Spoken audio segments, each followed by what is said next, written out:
I've directed 40 films and produced another 20 films, and then on top of that, an author of books, and I'm always writing for magazines, about my love of different films and whatnot, or doing extras for Blu-rays. I just have a blast. So, it's what I wanted to do, and it's just in my blood. And I think I had the most creative fun back in the 90s when low budget films were still being budgeted in like the $1.2 million range. That's about, as big as I got. But that was a decent amount of money to actually, do some pretty cool things. And I was able to, not only with Guilty as Charged, but I did 2 films, Oblivion 1 and 2, that were full moon productions that Paramount were financing, and it was with Julie Newmar, George Takei, Isaac Hayes again, Maxwell Caulfield was in the second one. Carl Stryken, the guy who plays Lurch in the Addams Family movies and the Giant on Twin Peaks, and Meg Foster, who has those incredible ice blue eyes, and again, just dream cast. In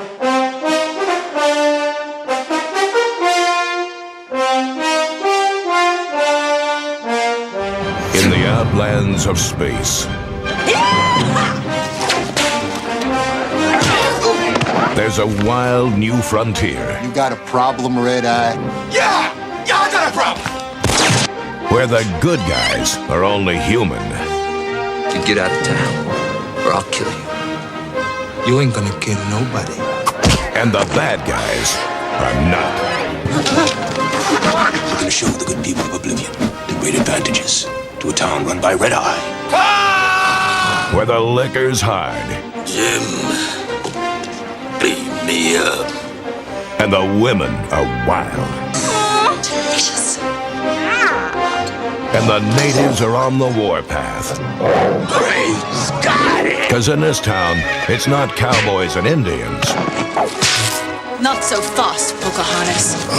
It's cowboys and aliens. We're getting a posse together. Who's with me? My family's spirits cry out to be avenged. I love the way this guy talks! Is that a fact? Definitely!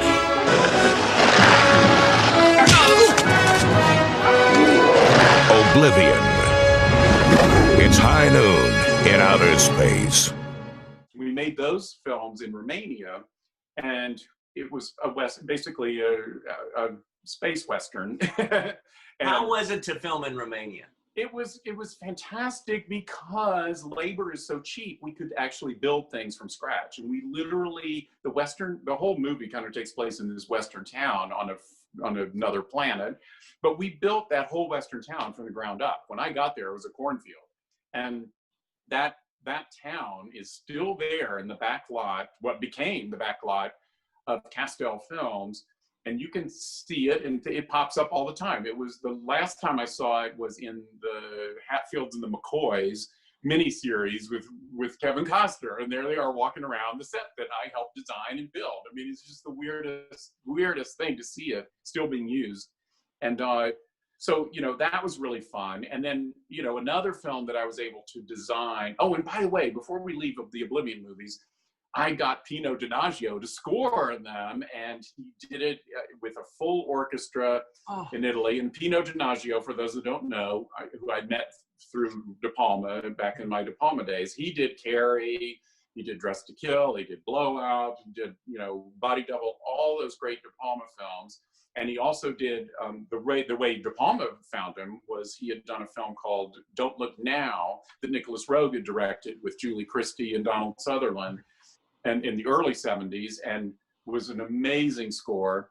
And I was a big fan of Pino from that before De Palma even started using him.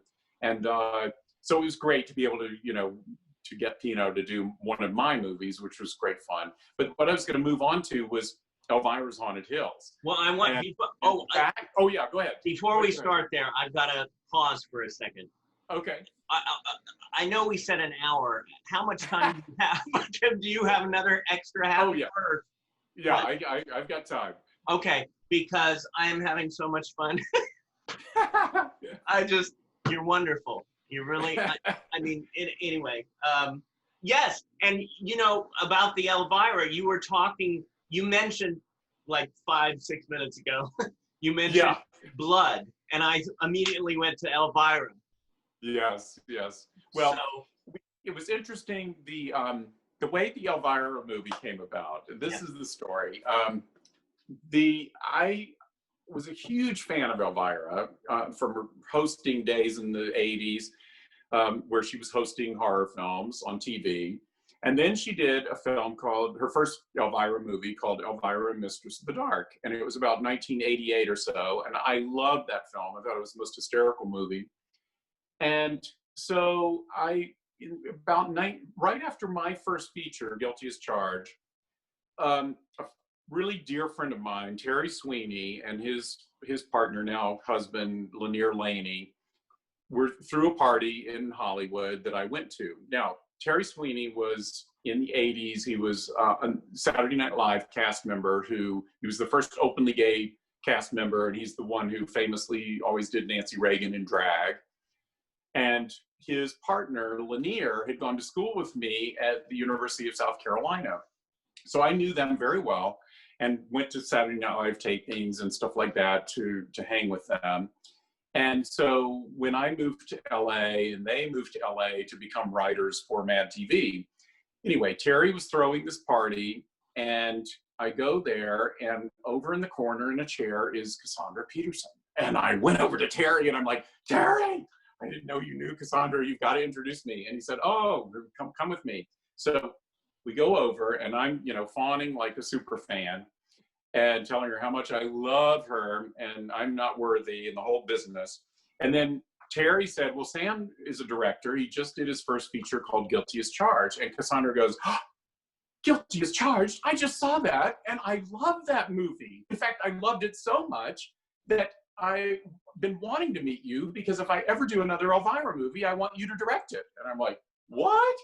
And I'm like, is this what happens at Hollywood parties? You had, what's going on here?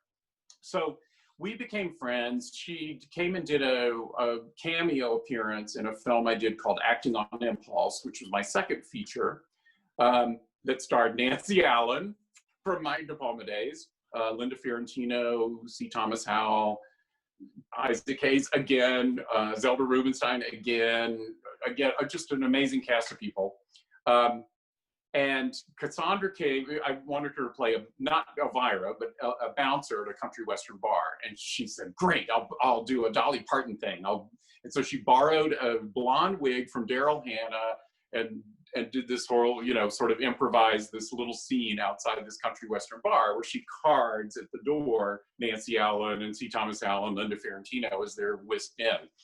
And so we had so much fun, and I continued to be social friends with Cassandra. And she did a pilot for a TV series that I went to the taping of, but it never got picked up. And then, but she kept trying to get a film off the ground, and it wasn't happening. So in the late 1990s, she gives me a call, and she said, okay, everybody in town's turned us down to do another Elvira movie. So my husband and I decided we're gonna finance it ourselves. We're going to mortgage our house and we're going to do it ourselves. And I know that I promised you that you could direct it, but my husband feels like we need to interview a bunch of people and be professional and but you're on the list and we do want you to come in and meet with us. So I go there and she hands me the script, Elvira's Haunted Hills. And she said, now this is a spoof of the Vincent Price, Edgar Allan Poe, Roger Corman films of the 60s, like Pit and the Pendulum, House of Usher, Tomb of Ligeia, all of those. And she goes, are you familiar with them? And I'm like, Cassandra, am I familiar with them? Here is Vincent Price's monologue from the climax of Pit and the Pendulum. Do you know where you are by Ptolemy? You are about to enter hell, the netherworld, the infernal region, the abode of the damned. a place of torment, Gehenna, Naraka, the pit, and the pendulum, the razor edge of destiny, thus the condition of man, bound on an island from which he can never or hope to escape, surrounded by the waiting pit of hell, which must destroy him finally. And she looks at me like I have lost my mind, and she goes, "You're hired." And that's how I got it. I memorized that freaking monologue in junior high school. We were given an acting assignment to do a monologue, and they wanted us to do Shakespeare or whatever. Shakespeare, blah. I wanted to do something I liked. And I knew if I said, you know, can I do a monologue from a Vincent Price movie, that was not going to go over at all. So I said, could I do Edgar Allan Poe? And the teacher said, you know, oh yes, that would be fine. And of course, I had, back in those days, before VHS, before anything, I taped the audio of movies from a microphone onto a reel-to-reel tape recording machine right off of the TV speaker. I used to do it with a cassette machine. Yeah, well, I predate cassettes. That's how old I am. So I had Pit and the Pendulum on a reel-to-reel, and I went and transcribed that whole friggin' thing. Now, I knew that that speech was written by Richard Matheson, the screenwriter, not Edgar Allan Poe, but I was not about to tell the teacher that. And I went in and I did my monologue, and I got an A. And it just stuck with me, you know, having to transcribe it and memorize it and everything else. And it stuck with me all those decades and came in very handy because it's exactly what got me that job. And I obviously remember it to this very day. And maybe I'll get another job out of it, who knows? But so now she had already gone to Romania, of all places in the world, a place that I had already made 2 films at. And she had looked at the castles and thought, oh, we're going to shoot on location in a castle. And I was like, I'd been to those castles on our days off on Oblivion. And, you know, they were all in the middle of nowhere and up at the top of mountains. And some of them didn't have running water, and some of them didn't have electricity, and some of them weren't furnished. And it just like, you know, no. This is not what you want to do. And if you're spoofing Roger Corman movies, none of them were shot in castles. They were all set bound on a sound stage. And the establishing shots were these great matte paintings or models or whatever. And, you know, if we're going to spoof it, we need to do it in that way. And the beauty of going to Romania is because of the cheap labor. We'll be able to build the most amazing sets. And so I convinced her that that's the direction we needed to go into.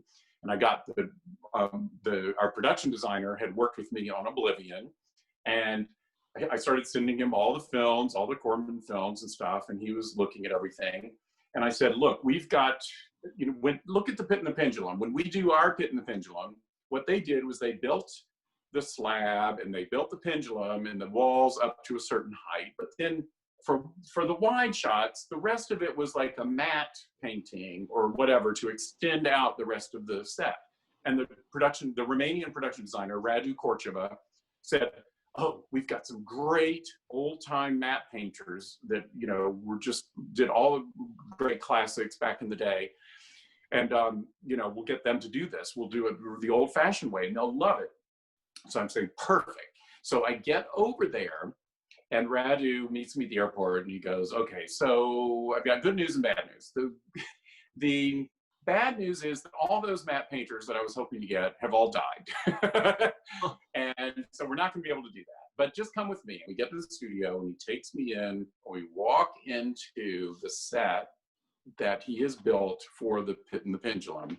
And it is, I feel like I walked onto at Pinewood Studios, one of the James Bond lair sets, or, you know, the volcano set in when they're inside the volcano. You Only Live Twice. You Only Live Twice or something. It was this massive set, and the ceiling goes up forever, and the pit goes way down here. He has built the entire thing from ceiling to bottomless pit, all practical. And these incredible Hieronymus Bosch murals on the walls, and just everything was unbelievable. And he took me from one set to another, and we go to the interior of the castle with this beautiful, stairway. And I didn't want the banister. I wanted, you know, those terrifying stairways that they always had in these castles. in the Dracula and different movies, you know, and with this incredible staircase and just all these interiors, I cried. It was just like a dream come true. And it was, everything was made to order. You know, it was exactly what I wanted for that movie. And we had so much fun making it. Not only was Cassandra in it, but we had Richard O'Brien of Rocky Horror Picture Show fame playing the Vincent Price character. And for people who don't know, I mean, he was Riff Raff in Rocky Horror Picture Show, but he wrote Rocky Horror. He wrote the original play, the libretto, the lyrics, the music, and when the movie was made, he did the screenplay. He is Mr. Rocky Horror, and he knew all of Vincent Price's films and knew exactly what we were spoofing, and it was just incredible. You won't be able to move. You won't be able to scream. You won't be able to take your eyes off of Elvira's Haunted Hills. Allow me to present Elvira. Yeah, nice meeting you too. Elvira! Entertainer extraordinaire. See Elvira stretch herself as an actress in her most challenging role. I just love butterflies ever so much. Richard O'Brien in his most horrifying performance since the Rocky Horror Picture Show. Oh, why? Why? Why? Snap out of it. God, what are you going for, an Oscar? A film that is so steamy, Oh, Lord have mercy. so shocking, That's another unfortunate Elzebus family trait, catalepsy. Fear of cats? you'll scream. Yes, Johann! You'll gasp. You'll die laughing. Damn, I hate when that happens. From the masterfully macabre mind of Elvira. Right, like there's something going on in my mind. Elvira's Haunted Hills. The village people say this castle is evil. Ah, who listens to the village people anymore? Was that the movie that Terry Ray met you on? No, Terry. Well, no. Terry was an extra in the first Elvira movie. Okay. And so we didn't actually meet through the Elvira connection, but I'm trying to think when I first met Terry. I guess it was when at Here TV, the gay network, they were starting, Terry had brought them this project called From Here On Out, and they immediately, because I had done Dante's Cove for Pure TV, and they immediately thought of me as the perfect director for that. And so I think that's how that all came about. And then once we started putting together our, you know, mutual friends and people that we knew and everything, it was like, oh my God, we have all these Elvira connections. And so I ended up directing that series for him.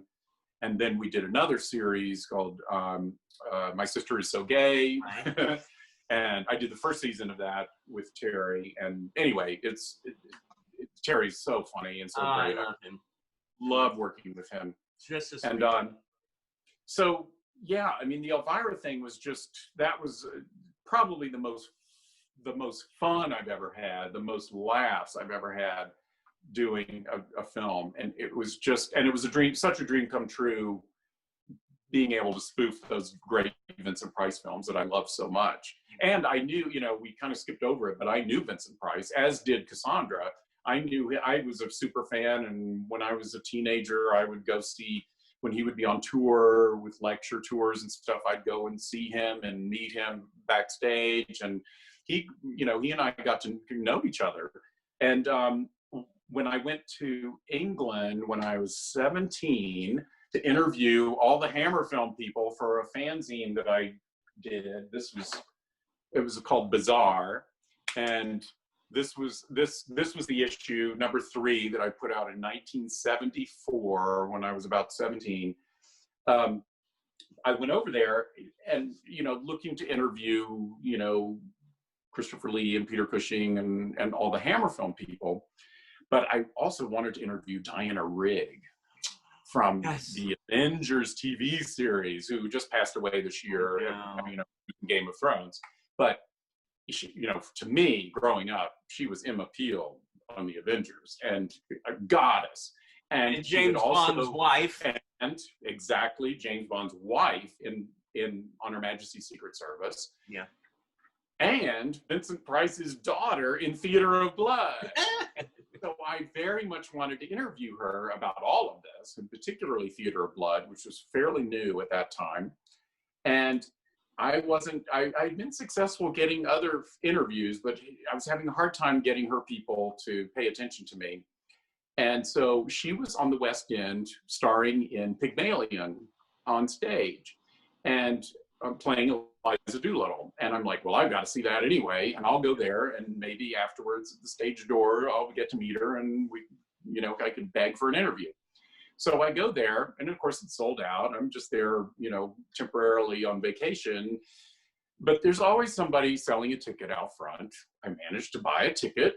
It was like right in the orchestra, fantastic seat. I take my seat, waiting for the play to begin, and I hear this laugh that is very familiar right behind me. I turn around, and it's Vincent Price and his new wife, Coral Brown, who they had just met while shooting Theater of Blood, and Diana Rigg was actually the person who introduced them.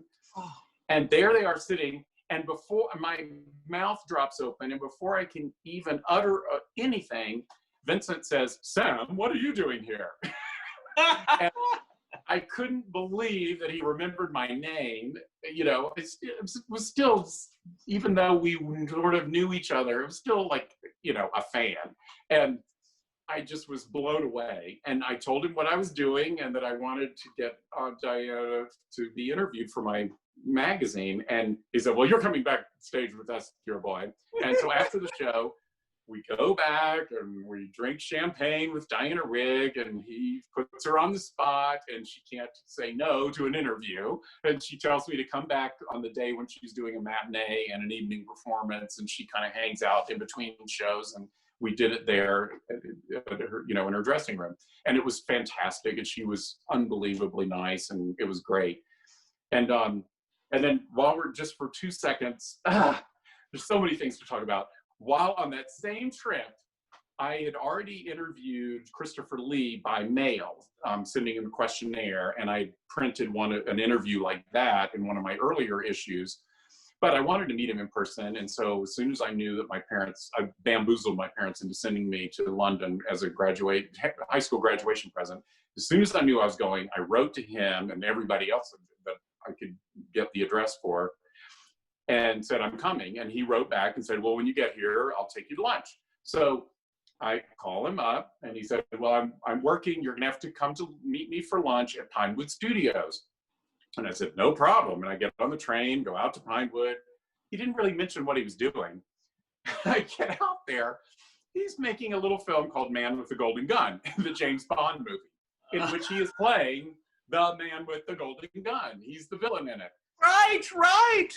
So he's been released for lunch early. We have lunch. I interview him with my little tape recorder, and then he said, "So, they're not going to need us back for another hour. They're just breaking the rest of the cast and crew for lunch," and they were starting to stream into the commissary. And he said, "Why don't you come with me, and I'll give you a tour of the James Bond sets." So, an hour. He gives me this private tour, and we're walking around, just the two of us, where he's explaining all of the sets.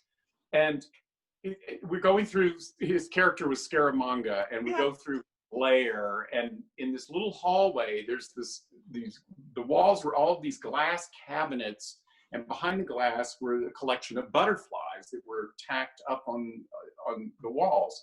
And I said to him, "Are these butterflies real?" And he goes, "Sam, this is a James Bond film, not a Hammer film." And Hammer Film, for those who don't know, was the low-budget horror company that made all of his Dracula movies. And he, Christopher Lee, God love him, and I absolutely adore him and would never say anything negative, but he kind of felt like those movies were a little beneath him, and he really wanted to be doing like James Bond movies, and he wanted to work with all the big boys. And to his credit, he did. He was in the Lord of the Rings movies, and he was in Tim Burton movies, and and Steven Spielberg's 1941, and Hugo, directed by Martin Scorsese. And, you know, he did some amazingly great, huge movies. But the irony, of course, is that every single director that I just mentioned only cast him because they fell in love with him as Dracula in those little low-budget Hammer films. And so anyway, but he said, just spend the rest of the day. And I watched them, you know, they came back from lunch, and I watched Roger Moore and Britt Eklund and Maud Adams and Christopher Lee and his little sidekick in the movie, Hervé Villechaize. Oh, yes. From Fantasy Island, De Plane. But that wasn't that before Fantasy Island, or it might? It's like right it might have been. It might have been. But at any rate, at the end of the day, it was. I mean, I didn't get to see any car crashes or chase scenes or explosions or snogging, unfortunately. But you know, they were shooting a scene around the dinner table. You know, relatively sedate scene.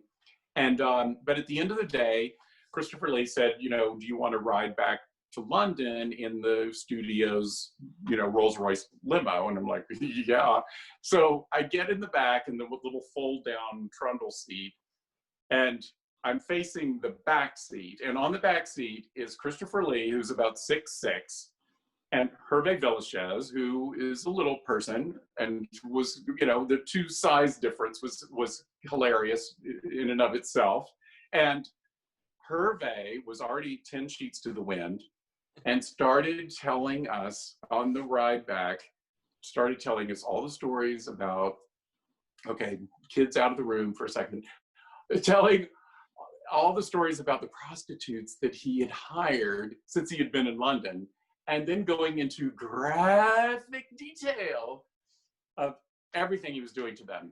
And Christopher Lee, who normally is a very, you know, relatively serious gentleman, started to laugh, and then he started to howl, and then he just was completely doubled over in hysterics and got me, and, you know, and I was laughing too.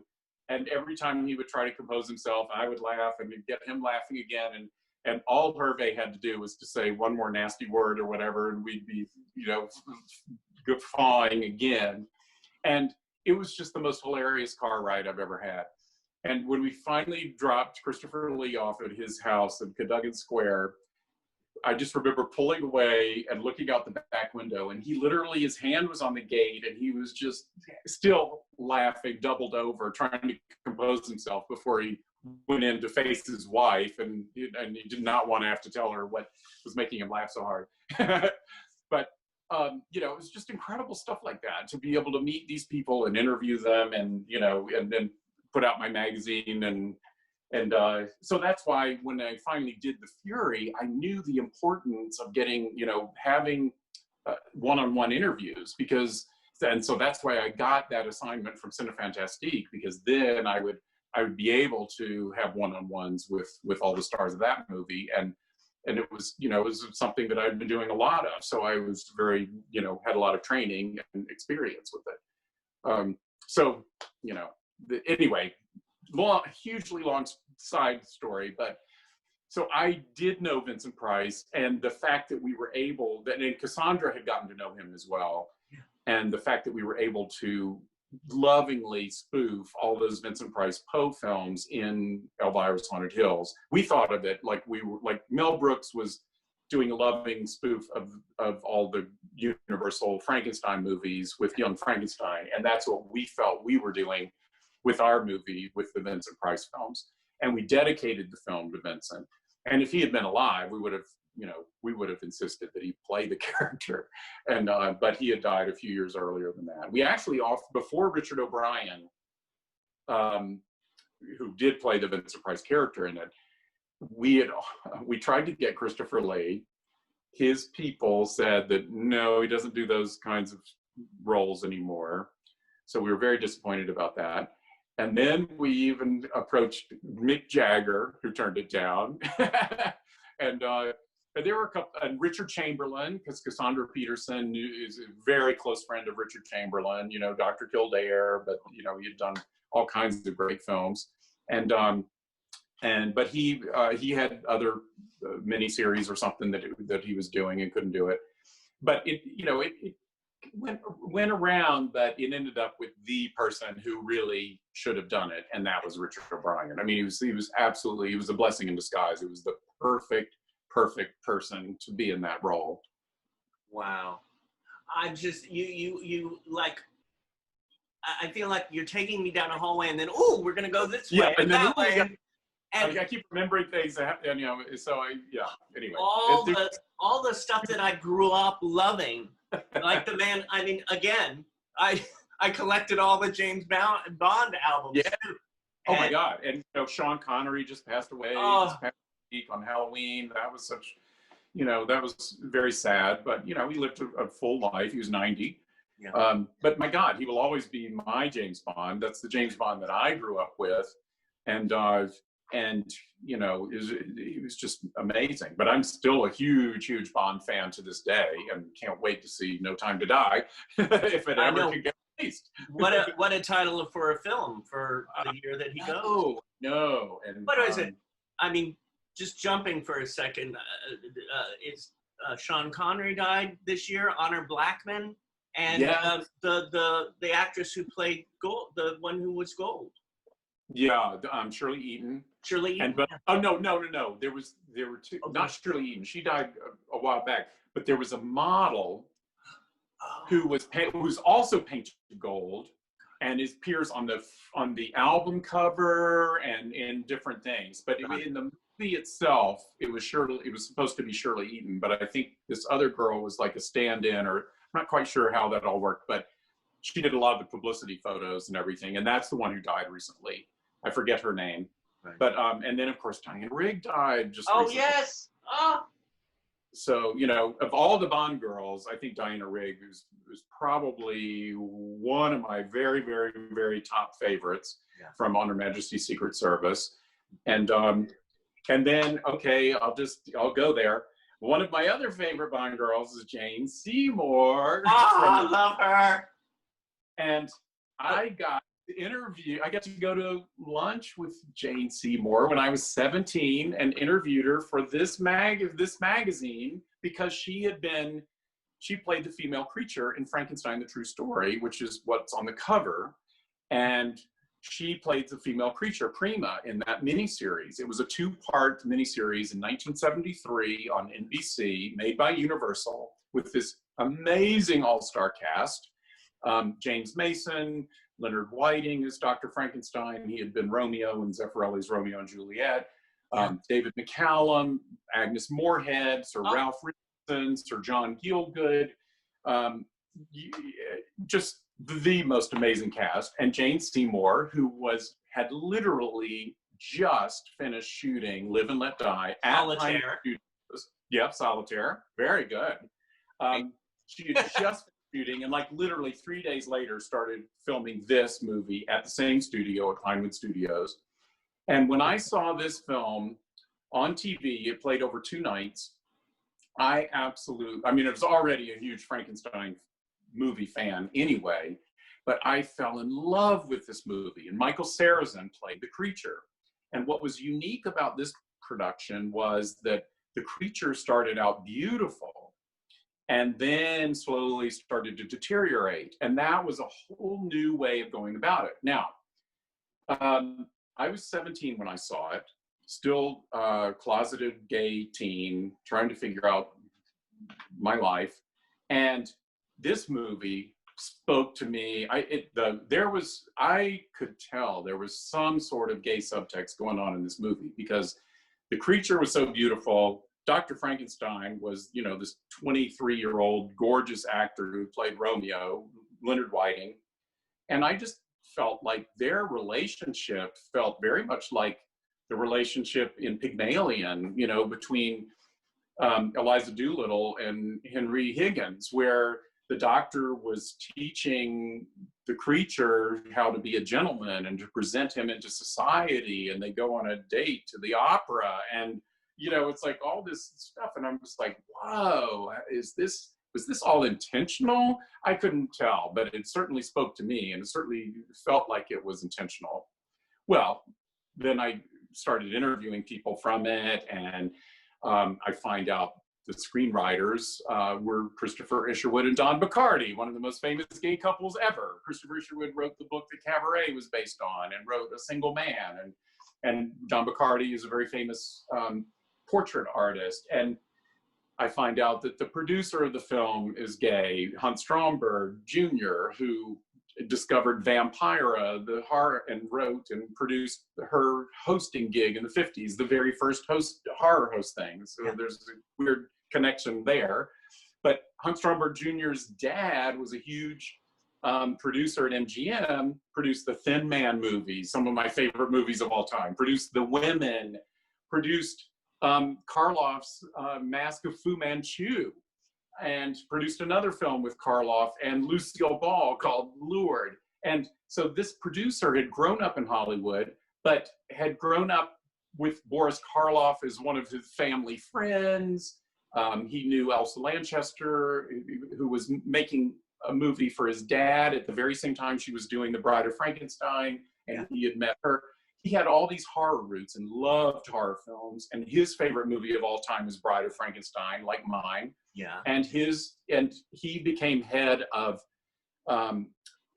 CBS programming in the late 50s and early 60s, where he helped champion and develop series like The Munsters, Gilligan's Island, The Wild Wild West, The Twilight Zone, Alfred Hitchcock Presents, and the list goes on and on and on. All these iconic shows that I grew up on.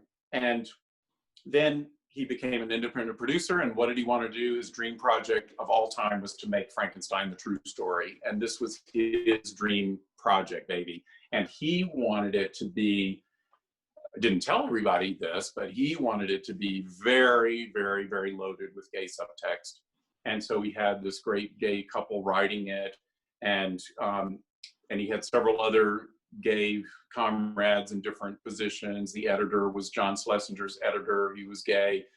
And they called themselves the Lavender Hill Mob because they were trying their best to sneak in as much gay subtext into this network, primetime miniseries. Yeah. So years later, in 2017, I was able to write an entire magazine on this film and to interview Jane Seymour again, and everyone else involved who was still around and still alive. And the editor of this the magazine is called Little Shop of Horrors, and it's edited and published by Richard Clemenson. And he knew how much I loved this movie and how much I knew about it and how much I wanted to write about the gay subtext and sort of reclaim or claim for the first time ever, this film as having so much of a queer influence and queer subtext. And so I had the entire issue. We did a 3-panel mural fold-out. Had this incredible painting by Mark Maddox. I got Anne Rice to write the foreword because this was the film that inspired her to write Interview with the Vampire, which launched her entire career as a writer. Yeah. And she absolutely loves this movie. And I won the Rondo Award very proudly for Best Article of the Year. And it's like a miniature book. And it's just all about the making of the film. And there are 120 pages and 400 photographs in this book. Is that obsessive enough for you? Oh my God. Well, this, before I leave it, it led to Shout Factory or Scream Factory getting me to do all of the extras for this brand new release this year, 2020, Frankenstein the True Story on Blu-ray. And they did a absolutely beautiful, remastering, 2K, and it looks better than it even looked when it first showed on NBC, because nobody had this kind of, resolution on their TV sets in 1973. And it is incredible. It's 3 hours without, it was over 2 nights and a 4-hour slot, but there was an hour worth of commercials. When you take all the commercials away, it's 3 hours. And I do a 3-hour audio commentary on here. And I interviewed on camera Jane Seymour again for the 3rd time. And I went to London to interview Leonard Whiting, who played Dr. Frankenstein. And then I got Don Bacardi, the co-screenwriter, to also be interviewed for it. And so you gotta check out this movie, people. It's so good, and kind of a lost gem. And not that many people know about it because it kind of showed on TV back then, and it was so long, it wasn't easy to program on, you know, late night slots and stuff like that. So it just hasn't been seen by very many people since it first aired back in 1973. So definitely check this out. And it's, you know, it's I know what I'm asking Santa for Christmas, or excuse me, for Hanukkah. Yeah. So with Jane Seymour, having interviewed her at age 17, and then again in 2017 for this magazine, and then again for this, where we went to her house and actually videotaped it. You know, I have to say, she's my favorite Bond girl. She's so amazing, and you could tell that she just has a real, true, beautiful soul. Oh, she does. She really does. And she's been so supportive of my trying to, you know, reintroduce Frankenstein, the true story to fans, and to give it a new lease on life, and to look at it in a different way than people had looked at it or considered it necessarily before. Well, so she's been very, very helpful. Talking about you as a writer, I actually, before this morning when I was looking through, I actually ordered your new book today on Amazon, Toilet Paper Caper. Yes. I'm glad you brought that up because, you know, I just happen to have a copy right here. Okay, so when we had this shutdown and I couldn't direct movies, I was getting very itchy to be creative. And I was also having a very hard time finding toilet paper. I think all of us were for a while back in March and April. Yes. And I literally went to a grocery store and was like talking to the guy at the front and going, you know, what do you have to do to get toilet paper around here? And I suddenly felt like I was doing a drug deal. Oh my God. And I thought, all right, there's some humor to be had with this. And so I decided to write a parody of a children's book in the style of those little golden books we all had as kids. And it's called Sam's Toilet Paper Caper. And it's all about me trying to procure toilet paper during the pandemic.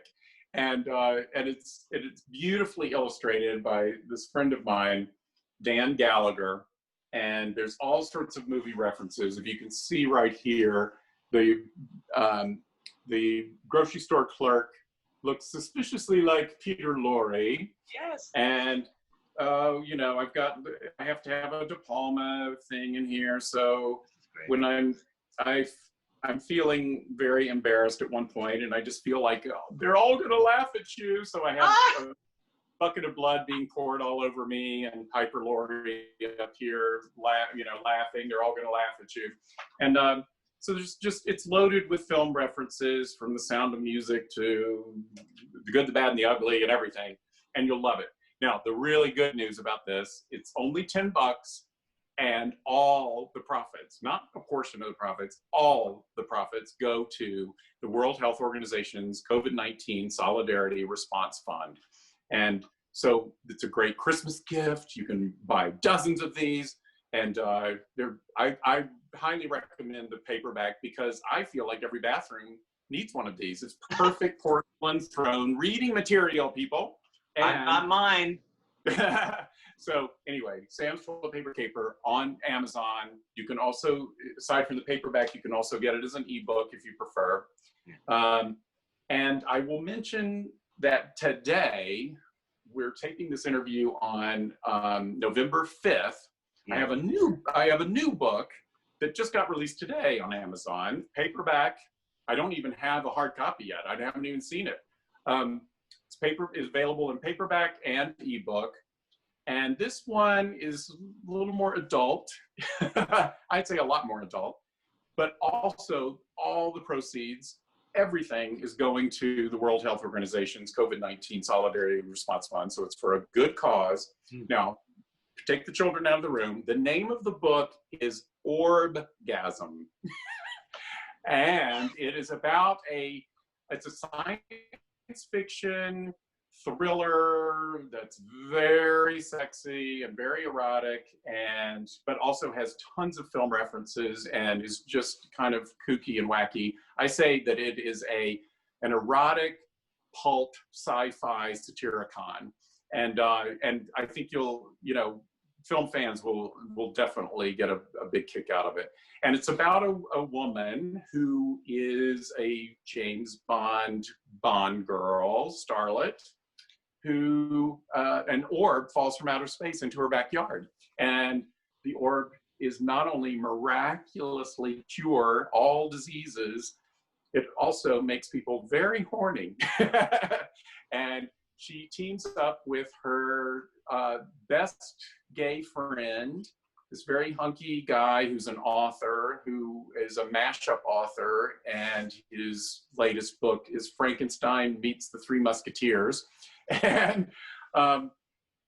they team up and take this orb on the road and are trying to take it to her dad, who has Alzheimer's, because they want to cure him. And the government is after them. They want the dark state want to confiscate this orb, and so they're on the lam trying to hide from the authorities, and it becomes a road picture, kind of like Thelma and Louise, or in this case, Thelma and Louis. And so anyway, it's a fun book, but it's very sexy. It's called Orbgasm, Orbgasm, and it just became available today on Amazon in paperback and ebook. And I could see after we're out of quarantine, you're going to make it into a film. Well, it actually, truth be known, it started out as a screenplay many years ago. Yeah. And it was in 1995, if you can believe it, 25 years ago, this idea was spawned, and it was going to be made by Showtime. I had made one other science fiction sort of with comic elements called Out There. Yeah. And we were going to do this sort of a follow-up. And but then the regime changed to Showtime, and you know what happens then? All the projects in development get thrown out. And so it went into a drawer. Back then, one of the diseases that was very important for this orb to cure was AIDS. Mm-hmm. And shortly after that, the drugs for AIDS got better, and it was no longer the boogeyman quite as much, as it became a more manageable disease. And so it just kind of knocked the wind out of the story for me a bit, and I just kind of kept it in a drawer. Well, now with COVID-19, everybody's got cures on the brain again, and now it's suddenly relevant again. And so I updated it and made the diseases that this orb was curing would be, things that are threats nowadays. And so it does feel like it's relevant again. So anyway, that's what got me all excited about, wanting to use my time of not working, turn this into a novel. And again, for cause for COVID-19 fund with the World Health Organization. Right. Thank you for staying longer with us, and this has just been a joy. I mean, I love it. I have to say, I've been, of course, looking at that gorgeous room behind you and all your creations back there. What? It's very minimalist, and we call it. It's kind of our, curio shop on acid. That's how we describe our decorating in our place. My husband, his name is Gary Bowers. He's a hairdresser, and we've been together for 38 years, collecting odds and ends of just anything that is bizarre and crazy, and that's what we have all over our place. And you'll find out when you read Sam's Toilet Paper Caper that I have a bathroom that is a Tarzan bathroom, from floor to ceiling, decorated in Tarzan memorabilia, from posters to figures to you name it. And it is featured in here. Here I am sitting on the toilet in my Tarzan bathroom. Oh my God. There you go.